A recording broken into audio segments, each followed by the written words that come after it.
वह सुबह कुछ अलग थी। फ्रेजर हाउस की हवाओं में बेचैनी थी। अनु हमेशा की तरह तैयार होकर नीचे आई, लेकिन उसके चेहरे पर एक अजीब सा तनाव था, जैसे किसी अनदेखी मुसीबत की आहट उसे मिल चुकी हो। तभी पीछे से आर्य ने धीरे से उसके कंधे पर हाथ रखा। अनु चौंकी नहीं, उसने बस एक नजर उसकी तरफ डाली और कहा, क्या तुमने कभी महसूस किया है कि कोई बड़ा तूफान आने वाला है? आर्य ने उसकी आंखों में देखा और समझ गया कि कुछ गंभीर बात छुपी हुई है। आर्य को अभी तक वो रहस्य नहीं पता था जिसे अनु जान चुकी थी। गोपाल से जुड़ा वो बड़ा सच। गोपाल, जो हमेशा शांत, ईमानदार और अनु का हमदर्द रहा, अब किसी गहरे खतरे में था। लेकिन क्यों और किससे? अनु को कल रात एक अनजान नंबर से कॉल आया था, जिसमें एक भयानक धमकी दी गई थी। अगर तुमने गोपाल की मदद की तो तुम्हारा सबसे करीबी इंसान अगला निशाना होगा। अनु उस कॉल से कांप गई थी, लेकिन उसने किसी को नहीं बताया। सिर्फ एक नाम उसके दिमाग में गूंज रहा था, शक्तिशाली। शक्तिशाली वही था जिसने फ्रेजर हवेली को पहले भी कई बार परेशान किया था, और अब उसका निशाना गोपाल था। अनु ने ये सब बातें एक डायरी में लिखनी शुरू कर दी थीं, जिससे कम से कम सच्चाई कहीं दर्ज रहे। आर्य ने अनु से पूछा, क्या तुम कुछ छुपा रही हो? अनु ने सिर झुका लिया। तभी उसी पल घर का दरवाजा जोर से खुला। गोपाल दौड़ता हुआ अंदर आया, खून से लथपथ, और उसकी सांसें उखड़ी हुईं। सब लोग चौंक गए। अनु दौड़ती हुई उसके पास गई और सहारा दिया। गोपाल ने कांपते हुए कहा, मुझे बचा लो, वो लोग मुझे मार डालेंगे। आर्य ने गोपाल को संभाला और अनु को इशारे में पूछा, क्या तुम जानती हो ये सब क्या है? अनु की आंखों से आंसू बह निकले। हां, उसने कहा, मैं जानती हूं, और अब मैं ये सब और नहीं छुपा सकती। आर्य ने सबको अंदर कमरे में भेजा और दरवाजा बंद कर लिया। फिर अनु की ओर मुड़ते हुए बोला, अब साफ साफ बताओ, क्या हो रहा है? अनु ने पूरी कहानी शुरू से बताई। कैसे कुछ दिनों पहले उसे एक फाइल मिली थी, जिसमें गोपाल के खिलाफ झूठे आरोप लगाए गए थे, और उस फाइल से साबित होता था कि कोई बड़ा व्यापारी और राजनेता मिलकर गोपाल को फंसा रहे थे। कौन है वो? आर्य ने पूछा। अनु बोली, नाम है विक्रांत राठौर। वो शक्तिशाली के नेटवर्क का हिस्सा है, और उसने गोपाल को इसलिए टारगेट किया क्योंकि गोपाल ने उसकी जमीन हड़पने से मना कर दिया था। आर्य का चेहरा सख्त हो गया। उसने फौरन अपने आईटी नेटवर्क को एक्टिवेट किया और विक्रांत की हर जानकारी निकालनी शुरू की। इस बीच गोपाल की हालत और भी बिगड़ने लगी थी। अनु ने घर के डॉक्टर को बुलाया, लेकिन वो डरा हुआ था। उसने आने से मना कर दिया। विक्रांत के लोग सब देख रहे हैं, उसने फोन पर कहा। आर्य ने तभी फैसला लिया, हमें खुद ही गोपाल को अस्पताल लेकर जाना होगा। लेकिन बाहर खतरा था। रास्तों पर विक्रांत के गुंडे निगरानी कर रहे थे। तब आर्य ने अपने पुराने दोस्त यश को फोन किया, जो एक सीक्रेट सर्विस एजेंट था। यश ने मदद का वादा किया, लेकिन कहा, तुम्हें खुद को सावधानी से चलाना होगा, हर जगह कैमरे हैं। अनु ने गोपाल को एक पुरानी एम्बुलेंस में छुपाया, जो हवेली के पिछले दरवाजे से निकाली गई। आर्य ड्राइव कर रहा था और अनु गोपाल का हाथ पकड़े बैठी थी। उनका सफर सिर्फ अस्पताल तक नहीं, बल्कि सच्चाई को सामने लाने का था। रास्ते में एक चौंकाने वाली बात हुई। जब वे पुराने पुल के पास पहुंचे तो एक काली एसयूवी उनका पीछा करने लगी। आर्य ने गति बढ़ाई, लेकिन एसयूवी पीछे लगी रही। अचानक गोलियां चलनी शुरू हो गईं। आर्य ने गाड़ी को एक मोड़ से नीचे उतार दिया और जंगल की तरफ भागे। जंगल में वे सब छिप गए। वहां यश पहले से मौजूद था, जिसने उन्हें अपने गुप्त ठिकाने में पहुंचाया। वहां गोपाल को प्राथमिक चिकित्सा दी गई। अनु का दिल रो रहा था, लेकिन वह कमजोर नहीं पड़ी। आर्य ने उससे कहा, अब समय आ गया है विक्रांत को बेनकाब करने का। तभी यश ने आर्य को बताया कि विक्रांत की एक सीक्रेट मीटिंग अगले दिन होने वाली है, जहां वह अपने सभी काले धंधों की फाइल एक खास लॉक्ड लैपटॉप में अपडेट करेगा। आर्य ने कहा, मुझे उस मीटिंग में पहुंचना है। अगर मुझे वो फाइल मिल गई तो गोपाल को बचाया जा सकता है और शक्तिशाली का खेल भी खत्म हो जाएगा। अनु ने उसका हाथ पकड़ा और कहा, मैं तुम्हारे साथ चलूंगी। अगली सुबह आर्य और अनु एक बिजनेस कपल के रूप में मीटिंग में पहुंचे। सुरक्षा बहुत कड़ी थी, लेकिन यश ने उन्हें एक फर्जी पहचान दिलाई थी। अंदर जाकर आर्य ने कमरे का जायजा लिया और देखा कि विक्रांत अपनी फाइलें अपलोड कर रहा था। उसी समय अनु ने वहां एक कर्मचारी को देखा जो पहले उनके घर में चौकीदार रह चुका था। शायद वह मदद कर सकता था।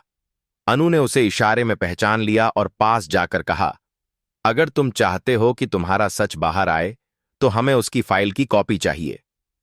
उस चौकीदार का नाम रमेश था।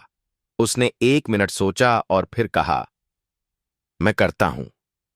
रमेश ने बड़ी चालाकी से एक पेनड्राइव में सारी फाइलें कॉपी की और अनु को दे दी। वे दोनों जैसे ही बाहर निकले तभी विक्रांत को शक हो गया। रुको! उसने चिल्लाया। भाग दौड़ शुरू हो गई। आर्य और अनु वहां से भागे, लेकिन दरवाजे बंद हो गए थे। तभी यश ने पीछे से एक विस्फोटक डिवाइस एक्टिवेट की जो कमरे के दूसरी ओर एक छोटा धमाका कर सकी, जिससे लोगों का ध्यान बंटा और एक निकास रास्ता खुल गया। तीनों वहां से बाहर निकले और गाड़ी में बैठकर सीधा पुलिस हेडक्वार्टर पहुंचे। फाइल सौंपते ही सारा सबूत सामने आ गया। गोपाल बेगुनाह था। विक्रांत और शक्तिशाली के खिलाफ एफआईआर दर्ज हुई और उनकी गिरफ्तारी के आदेश जारी हो गए। गोपाल को अब अस्पताल में सुरक्षित रखा गया था। अनु उसके पास बैठी रही और आर्य ने उसकी ओर देखकर मुस्कुराते हुए कहा, तुम्हारी बहादुरी ने एक इंसान की जान बचाई, अनु।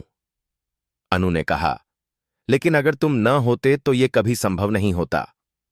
इसी के साथ पहला हिस्सा समाप्त होता है।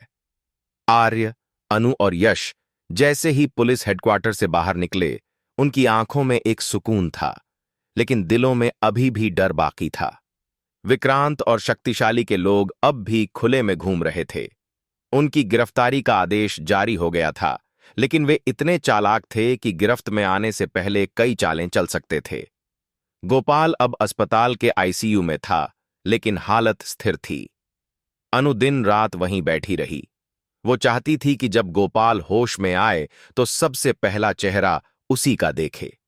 हर बीतता पल उसे और मजबूत बना रहा था। आर्य ने यश के साथ मिलकर पूरे सिस्टम में तहलका मचा दिया था। जिन लोगों ने विक्रांत को संरक्षण दिया था, उन नेताओं और पुलिस अधिकारियों की भी लिस्ट सामने आने लगी। अब लड़ाई सिर्फ एक आदमी को बचाने की नहीं थी, बल्कि पूरे सिस्टम की सफाई की थी। इसी बीच एक और चौंकाने वाली खबर आई। शक्तिशाली ने एक वीडियो जारी किया जिसमें उसने खुलेआम कहा कि अगर कोई भी मेरी सच्चाई को उजागर करने की कोशिश करेगा तो उसके पूरे परिवार को खत्म कर दिया जाएगा। ये वीडियो पूरे शहर में वायरल हो गया। मीडिया का ध्यान अब इस केस पर आ गया था। अनु और आर्य अब केवल दो प्रेमी नहीं थे। वो एक यश के जरिए आर्य ने एक सैटेलाइट ट्रैकिंग सिस्टम का इस्तेमाल किया, जिससे विक्रांत के फोन की लोकेशन मिल गई। पता चला कि वो सीमा के पास एक फार्म हाउस में छिपा है। आर्य ने तुरंत एक टीम बनाकर रेड की योजना बनाई। अनु ने विरोध किया, तुम अकेले मत जाओ, ये बहुत खतरनाक है। लेकिन आर्य ने कहा, अगर मैं नहीं गया तो ये लोग फिर से किसी को नुकसान पहुंचाएंगे। मैं इसे यहीं खत्म करना चाहता हूं। रेड की रात काली और सन्नाटे से भरी हुई थी। आर्य, यश और पुलिस की स्पेशल टीम ने फार्म हाउस को चारों तरफ से घेर लिया। अंदर अंधेरा था, लेकिन हलचल साफ दिखाई दे रही थी। रेड शुरू हुई। गोलियों की आवाजें गूंजने लगीं। विक्रांत के आदमी एक एक करके पकड़ में आ रहे थे, लेकिन विक्रांत भागने में कामयाब हो गया। वह जंगल में घुस गया और वहां से एक सीक्रेट रास्ते से नेपाल भागने की कोशिश कर रहा था। आर्य और यश ने उसका पीछा किया। जंगल के रास्ते घने और खतरनाक थे, लेकिन आर्य को रुकना नहीं था। आखिरकार एक नदी के किनारे विक्रांत मिल गया। वह जमीन पर गिर चुका था और भागने की ताकत नहीं बची थी। आर्य ने उसकी ओर बंदूक तानी, लेकिन गोली नहीं चलाई। उसने कहा, कानून तुझे सजा देगा। मैं तुझ पर हाथ नहीं उठाऊंगा, लेकिन तुझे बचने भी नहीं दूंगा। पुलिस ने विक्रांत को गिरफ्तार कर लिया। अब अगला नंबर था शक्तिशाली का। शक्तिशाली सबसे बड़ा मोहरा था जो अभी भी नहीं मिला था, लेकिन पुलिस को एक सीसीटीवी फुटेज मिला जिसमें वो एक पुराने मठ में जाते दिख रहा था। यह मठ शहर से दूर था और वहां जाना आसान नहीं था। आर्य ने अनु से वादा किया, मैं जब तक उसे नहीं पकड़ लेता चैन से नहीं बैठूंगा। अनु अब तक बेहद थक चुकी थी, लेकिन उसने खुद को टूटने नहीं दिया। उसने आर्य के लिए एक लाल रुमाल सिलकर दिया जिस पर लिखा था, शक्ति सच्चाई में है। आर्य ने उसे अपने हाथ में बांधा और मठ की ओर निकल गया। रास्ते में यश और पुलिस फोर्स उसके साथ थे।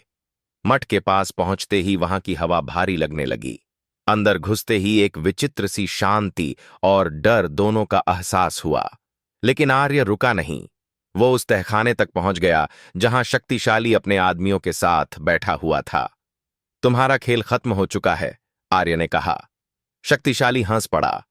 खेल तो अब शुरू होगा आर्य। तभी वहां बम की गंध आई। शक्तिशाली ने खुद को और तहखाने को उड़ाने की योजना बना रखी थी।